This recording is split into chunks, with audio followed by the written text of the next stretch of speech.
Olá, bom dia. Estamos agora, nesta quinta-feira, e vamos meditar sobre o Evangelho do dia, do Evangelho de hoje, que é tirado lá do Evangelho de Lucas, capítulo 9, dos versículos 7 até o versículo 9. Trata-se de um texto que dá continuidade àquele envio que o Senhor realizou dos 12 apóstolos. Só que há um detalhe muito interessante. Esses versículos aqui, eles trazem para nós, muito embora pareça que não, uma lição profunda. E para que nós possamos compreender tal lição, nessa breve reflexão de hoje, eu quero ler o texto e comentar alguns detalhes com vocês que são fundamentais para a compreensão.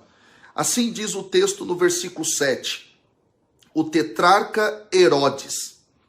O que é um tetrarca aqui? Era alguém que tinha um cargo político, ou seja, alguém que tomava conta de uma determinada região. E quem era esse tetrarca aqui? Esse tetrarca era Herodes Antipas, aquele que estava governando a região da Galileia.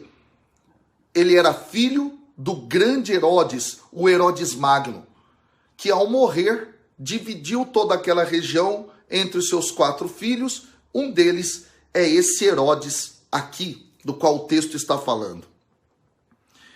Porém, ouviu tudo o que se passava e ficou muito perplexo por alguns dizerem: é João que foi ressuscitado dos mortos, e outros: é Elias que reapareceu, e outros ainda: é um dos antigos profetas que ressuscitou.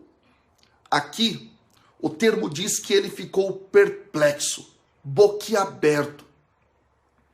De fato, havia um grande motivo para isso, porque foi ele justamente responsável pela morte de João Batista. Ele próprio vai dizer isso no versículo 9. A João eu mandei decapitar. Ele diz aqui no versículo 9 essa informação. Então ele fica boquiaberto, perplexo sobre o que estava acontecendo.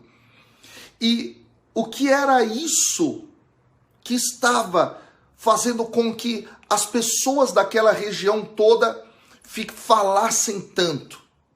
Justamente aquilo que foi lido no Evangelho de ontem. No Evangelho de ontem, o final era justamente assim no versículo 6.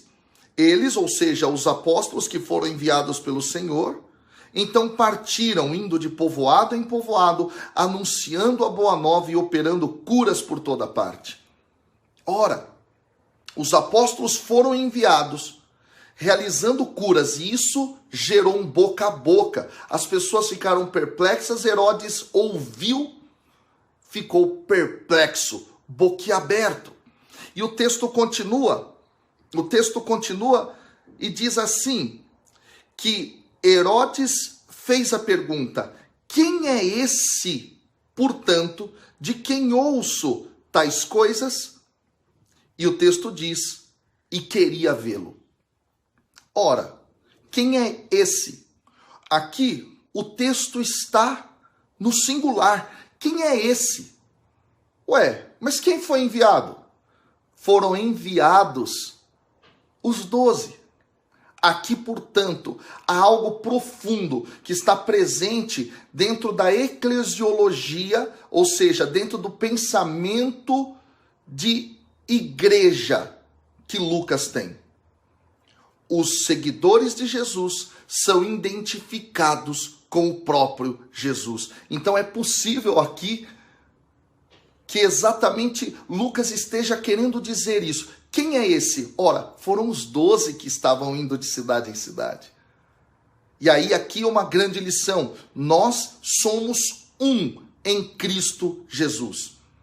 Aí você entende na obra lucana, lá no texto dos Atos dos Apóstolos, que quando o apóstolo Paulo estava perseguindo a igreja lá no capítulo 9, quando ele cai na estrada de Damasco, o Senhor faz a pergunta: Saulo, Saulo, por que me persegues. Há uma identificação aqui dos seguidores de Jesus, da igreja de Deus, com o próprio Jesus. Que coisa maravilhosa. E sabe qual é a lição mais forte, mais importante desse texto? É justamente a pergunta: será que nós, enquanto igreja, estamos despertando nas pessoas o desejo de conhecer Jesus? Será que nós estamos levando cura para o mundo, ao ponto das pessoas olharem para nós, e mesmo pessoas importantes, de influência na sociedade, como era Herodes, essas pessoas terem o desejo de se encontrar com o Mestre, de saber quem ele é? Que esse evangelho do dia de hoje possa dar a cada um de nós a consciência se de fato nós estamos levando suficientemente o reino de Deus para as pessoas e despertando em cada uma delas o desejo de ter um encontro com Jesus. Que Deus te abençoe, e eu quero